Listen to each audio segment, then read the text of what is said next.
প্রধান উপদেষ্টা অধ্যাপক মোহাম্মদ ইউনূসের সঙ্গে সাক্ষাৎ করার জন্য সময় চেয়েছে বাংলাদেশ জামায়াতে ইসলামী। প্রধান উপদেষ্টার পদত্যাগ কোনো সমাধান নয়, তারা চায় অধ্যাপক ইউনূসের নেতৃত্বেই আগামী নির্বাচন অনুষ্ঠিত হোক।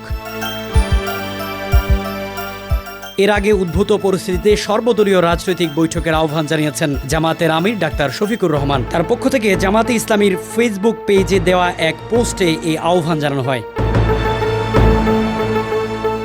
মৌখিকভাবে প্রধান উপদেষ্টার কার্যালয়ের পক্ষ থেকে আগামীকাল সন্ধ্যা ৬টায় দলটিকে সাক্ষাতের সময় দেওয়া হয়েছে। জামায়াতে ইসলামীর নায়েবে আমির সৈয়দ আব্দুল্লাহ মোহাম্মদ তাহের এ তথ্য নিশ্চিত করেছেন। তিনি বলেন, চলমান বিষয় নিয়ে আলাপচারিতার জন্য তারা প্রধান উপদেষ্টার সঙ্গে দেখা করতে চাচ্ছেন। বিএনপির চেয়ে অন্তর্বর্তী সরকারকে সমর্থনের দিক থেকে জামায়াত এগিয়ে। দলটি সংস্কারে সরকারকে যৌক্তিক সময় দেওয়ার কথা বারবার বলে আসছে।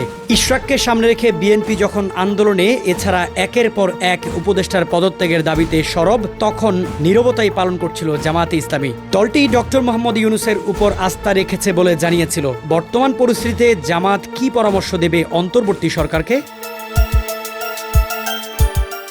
জামায়াতের দলীয় সূত্র বলছে, অন্তর্বর্তী সরকার প্রধান ডক্টর মোহাম্মদ ইউনূস পিছপা হলে ফ্যাসিবাদী শক্তি আবার ফিরে আসতে পারে। বিএনপি সেই ফাঁদে পা দিয়েছে। এখান থেকে দেশকে উদ্ধারে একমাত্র ডক্টর ইউনূসের কাছেই সমাধান। তার অধীনেই দেশটি নির্বাচনের দিকে যেতে পারে। জামায়াত আবারও ইউনূসের দ্রুত সংস্কারের তাগিদ দিয়ে যৌক্তিক সময়ে নির্বাচনের কথাই স্মরণ করিয়ে দেবে।